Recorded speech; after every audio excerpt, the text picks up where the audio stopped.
So what makes WRP habitat so great for the white-tailed deer? We're out here on my new property and I want to tell you guys a little bit about it before we take you around. And we're going to go through my 5-step process or so of how I tackle a new property. I assumed there would be some crossover from the River Bottom farm to this side. He was actually one of the first good bucks that I got a trail camera picture of here on this property.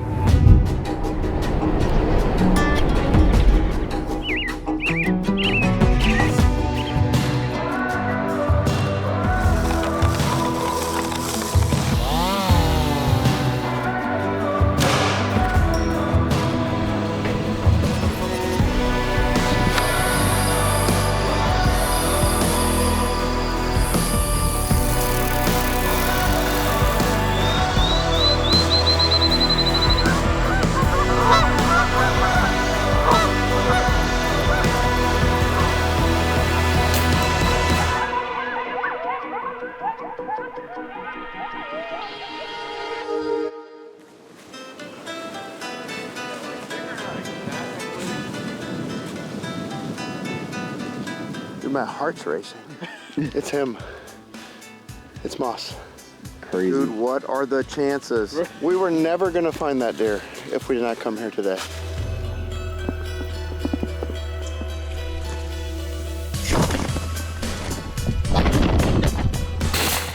First critter on the new farm. In the rain, in the mud. Isn't this beautiful though? I'm telling you, man. In the rye. Doesn't that just make you happy? Yes. I think it's just so cool. It's clear that there is a ton of traffic just coming around the head of this ditch. Pretty cool spot. I'm excited to make some sits here.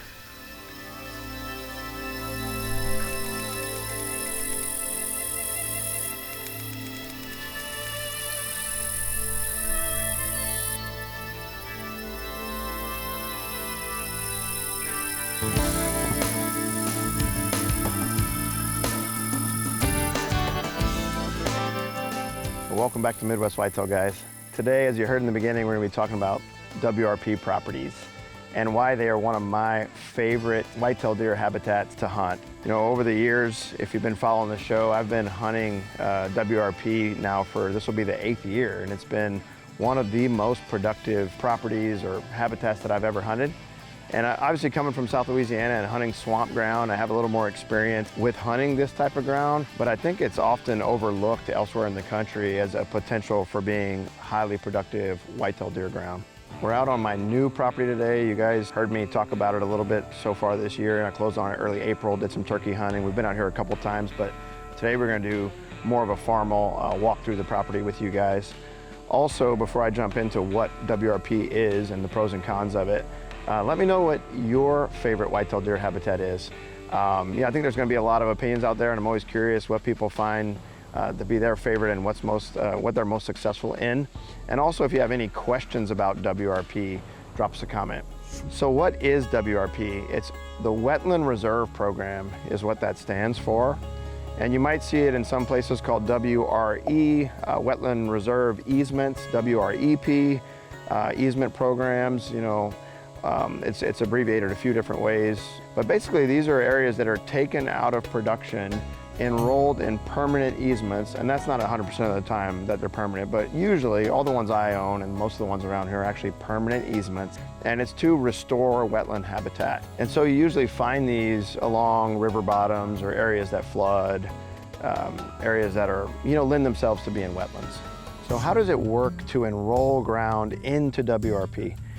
Now, right now, the current rules are you have to own it for 7 years before you can enroll it, unless it qualifies for the emergency WRP programs. And so there's more details behind that, and I encourage you to look it up and read about it. But essentially, for these WRPs that are in WRP for the lifetime of the property, for perpetuity, the landowner would go to the NRCS, say, I want to put my ground into the WRP. They make sure it's in the floodplain and that it appropriately qualifies.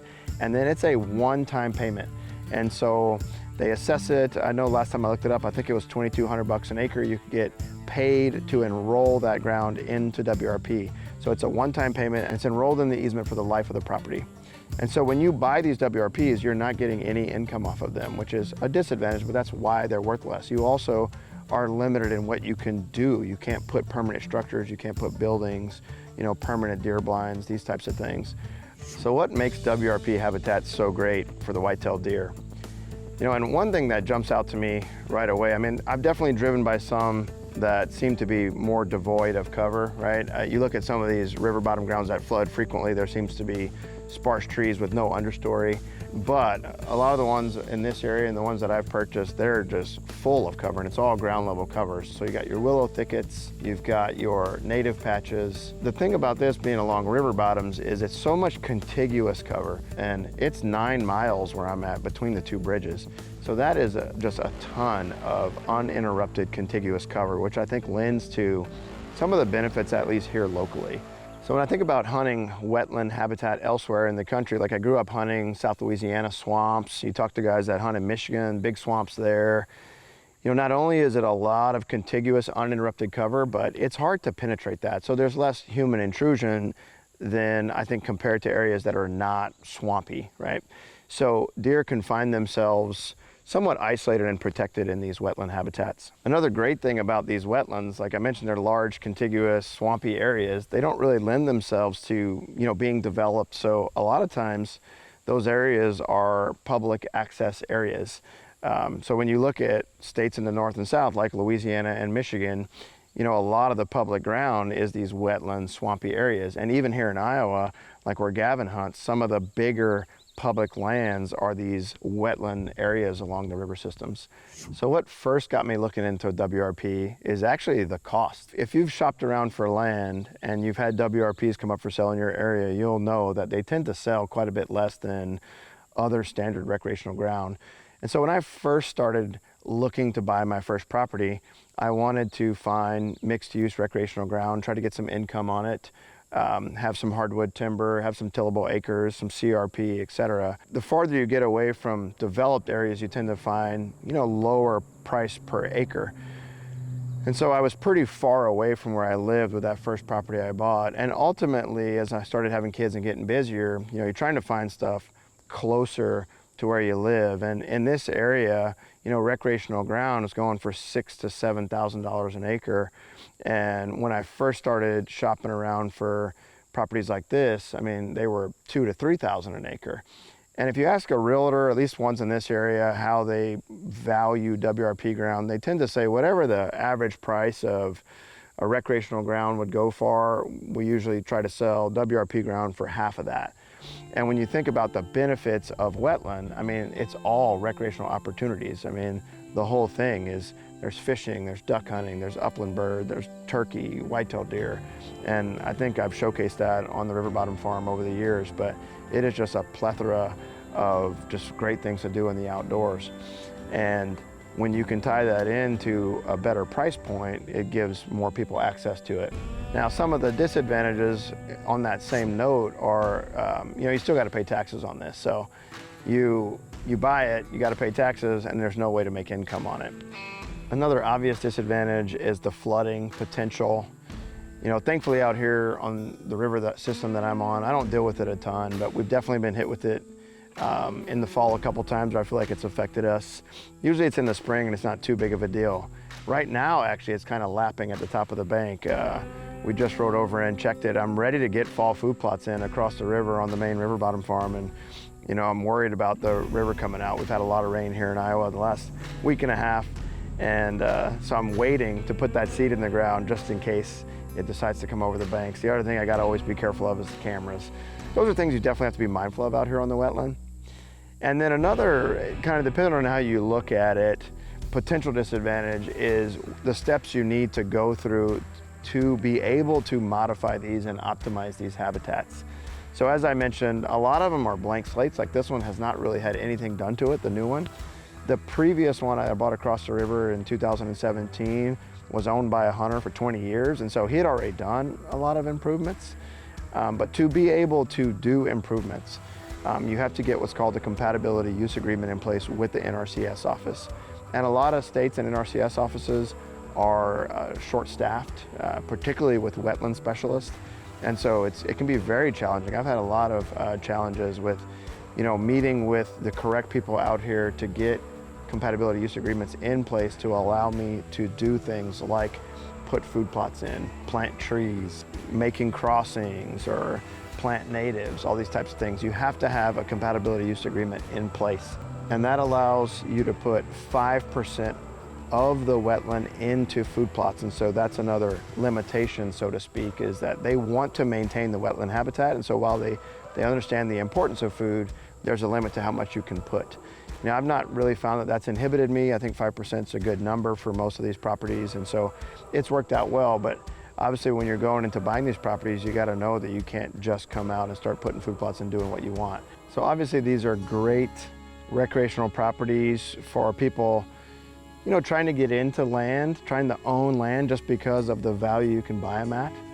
And it's hard to say the best way to find WRP properties. I think you need to be very familiar with your location. And sometimes the best way to do that is to be in touch with an experienced realtor. So like the guys at UC Hunting Properties, you contact your local realtor, get to know them, tell them what you're interested in. You gotta obviously have a relationship with your bank, you gotta know what your budget is.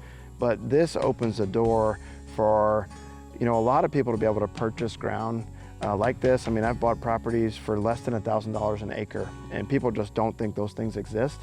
And I think you obviously got to be looking, checking out auctions, looking at listings, but a realtor can be really helpful in that regard, and having those relationships usually are necessary until you gain some experience. So as I mentioned at the beginning, we're out here on my new property, and I want to tell you guys a little bit about it before we take you around and go over some of the strategies I'm going to be implementing here this year.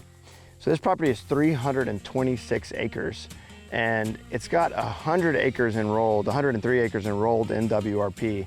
Now what's interesting about this WRP is that it was only the grasslands or the tillable acres that were enrolled. They did not allow the enrolling of the timbered portion in the bottom ground. So there's actually about 170 acres that's in the floodplain, but only the grassland is actually enrolled in WRP and not the timbered portion. So that does give me some potential advantages where I can log it and do those types of things. But as I mentioned earlier, compared to the river bottom ground across that I own, the river farm, the one I've been hunting since 2017, this WRP is a blank canvas. Nothing's been done to it. And so there'll be a lot to look at as far as tree plantings and native plantings and food plot architecture and those types of things. Now, what's different about here compared to what I have across is in this 326 acres, only 170 acres of it is in the floodplain. It's 3 tiers, so we've got this ridge that runs through it that is probably, 20 feet above the floodplain, and that's where the big tillable fields are. And so those fields never go underwater.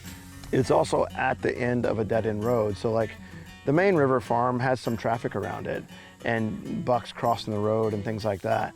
This is very hidden and secluded at the end of basically a dead-end road in a big bend in the river. As I mentioned, a lot of contiguous habitat, but also just minimal traffic back here. So there's also a 40-acre CRP on the south side of this property that I'm super excited about. It's got a lot of oaks in it. It's a great CRP, and it butts up against a lot of cover. It's in the bluff above the river. It's got lots of natural little pinch areas in it. It's going to be a cool area once a couple of food plots are placed, and I'm excited to sit there this fall. So next we're going to get back in the side-by-side and take a ride around the property. We're going to show you guys some of the spots that I've picked out to hang stands. We're going to talk about early season setups, rutting setups in the middle of the season, and also late season setups. And we're going to go through my 5-step process or so of how I tackle a new property. And I always sort of do it in a similar way, whether it's the lease in Kansas or a new property in another state or new property in Iowa that I'm purchasing or leasing. I kind of go about it in a systematic way, and we're going to take you guys through that 5-step process.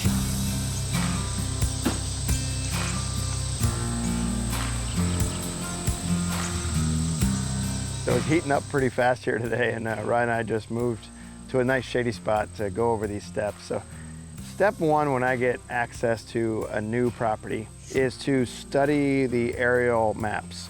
So Onyx is great for this. And things that I'm looking at topography. I'm looking for natural pinches, funnels. The Onyx 3D mode is great for actually visualizing the topography. They have no leaf imagery, which It's not available right now in every state, but for those of you that don't know what no-leaf imagery is, it's imagery without the leaves on the tree. So often taken in the fall or the winter. My county here where I'm at actually has no-leaf imagery on the tax assessor website map, so I often look at that. There you can really see where the evergreen patches are. You can see the beat down deer trails, and so I love looking at that, particularly in these wetland areas. And so like this property in particular, I can see there's a big willow thicket that there's a lot of bedding there where you can see trails coming in and out of it. You can see where they skirt north-south along that ridge line. So that helps me dial in where I think they're bedding. Obviously you can tell where they're feeding, you know, the agricultural fields. You can look at areas that might be good to put food plots, where are open areas maybe back in the timber, you know, all those types of things. So that is step one for me. Another awesome function on Onyx is some of the layers they have with acorn producing oaks, thermal winter bedding cover layers. Of course, thinking about early season, mid-season, late season, where they're going to be feeding, it's going to play into those decisions. All the while you're looking at this thinking about access, ingress and egress. I also take that opportunity to look at the neighborhood as a whole. I might look 5 mile circumference around the property. Where are the big areas of cover? You know, where can I expect deer to be coming from, potentially in the rut? And all that is just giving me a nice idea and assessment of what's going on in the neighborhood. So specifically on this property, just looking at the aerial photographs, you know, I identified a few areas that I really liked in the wetland. One is this area we've referenced in the past as P2. You look at the north side of the property against the river, you can see the cattle pasture butting up against the river. You can see a creek bed coming in. And then putting boots on the ground, last time we were here, it's just a narrow, natural pinch that connects a lot of cover up to the north down to this whole wetland area that's going to be a lot of bedding. And so that's an area that I'm looking at hunting in the mid-season, you know, late October, early November, mid-November for cruising bucks. It ought to be good, just bucks cruising, trying to connect these two big areas of cover. Also in the wetland, there's an old fence line that runs right through the middle of the wetland and has oak trees alongside of it. And so that's an area that was one of the first areas I wanted to take a look at whenever I bought this place. And there's an area I'm going to plan to put a little food plot. All the cover along the river kind of comes to a point there. You know, deer love edge habitat, so that fence line gives them something to walk up and down the edge of the timber along the river. And I put cameras there a couple weeks ago, and already a lot of the bucks, you can tell, are bedding back along the river, and they're working their way out through those little food plot areas that I'm thinking about putting stands, further solidifying my overall desire to like put plots there. I think it's gonna work. The no-leaf imagery showed me too, the trails coming in and out of there. And so I'm excited to make it a little bit more enhanced by putting food there. I've got trees picked out for stands, and I think it's gonna be a pretty exciting spot to sit this coming fall. So I've already alluded to this, but step two is, after looking at aerial imagery and coming up with the plan and an assessment of the farm and the neighborhood, is get boots on the ground. Confirm what you're seeing on the map. And then also what boots on the ground shows you is things that you might not see on an aerial. So old fence lines, like right now we're standing in an old road bed. So like there's a county road that used to come through this farm and actually cross the river. There's old bridge pilings and everything. And so it's a natural corridor. It's a little bit elevated, so there's more acorn trees here. You know, we found an open gate opportunity here. And so once I get that done, now I can kind of lay out the work portion of all of this. And the first thing I like to do is get the mower out, right? And so I want to create my trails based on what I think. Trails in these wetland areas and on a lot of properties drive deer movement, right? So deer like to take the path of least resistance, and particularly in the wetland when you've got tall stands of natives and canary grass or thick brush cover and you got a nice mowed lane, they'll walk right down those mowed lanes. And so a lot of these properties, I use a lot of fire for management, and so one of the first things I'll do is actually mow the periphery of every field along the timbered edges or the old fence lines for burning purposes to create fire breaks. And that is sort of how a lot of my initial trails get put in. And then I look at, okay, I'm gonna connect that bedding area with this area where I want deer to try to drive their movement, and I'll do specific mowed lanes. I also take that opportunity to try to mow in food plot areas. So as I mentioned, we are standing in a pretty cool spot with this old roadbed, and it's an area that I plan to spend a lot of time this fall. Right over my shoulder is an open gate, and you can see what I sprayed behind it. When I bought this property, it was half of a larger property. So going all the way up to the road, it's a little over 500 acres. They surveyed it into 2 pieces. And so I actually bought part of this pasture, and I still need to put the fence along the new property line. But as I've been spending time out here, I noticed that it lends itself to a nice food plot location. And so not only do we have the old roadbed, but we have this gate that I can leave open and have that open gate effect. I didn't have to clear much being pasture, so I came in and sprayed. I'm gonna be able to put clover and brassica plot here. We've got a great red oak to set up in. And then this is just a little ways down from the pinch along the river. So a lot of that movement along the river is gonna filter right through this very area. So when we talk about putting food plots to kind of drive them into bow range, we've got the big ag field. It's 60, 70 acres of beans right above this tree. And so that movement is, of course, going from the bedding up to the big ag. We do the green to grain transfer, so they want to walk through this area. And we have these little natural pinches to drive them right by this tree. This is an area, like I mentioned, I'm super excited to hunt. And when we talk about early, mid, and late, this tree can work for all 3. So early season, we've got the bedding to food cover in the afternoons. We're gonna have the green plot, easy access without disturbing the bedding area. We'll have to come up with a creative way to get out of here, but there's an old creek bed through the pasture that should work well. Mid-season, of course, as I mentioned with these natural pinches with the roadbed, there's gonna be cruising coming through that pinch, checking these food plots, working their way through the open gate and up and down the roadbed. And then late season, I think when I leave standing grain into the crop fields, it's gonna be an area that, at least for bow hunting, you know, typically I'm set a little further back in blinds as to not disturb the area, but this will be a spot that will lend itself to bow hunting in the late season as well. So it's a really cool all around spot, and definitely gonna be spending a lot of nights in this tree this year. So now we're gonna jump over to another spot on the farm. We're gonna go over to that 40-acre CRP area. That's pretty cool. We'll go over some of those setups and cover steps 4 and 5.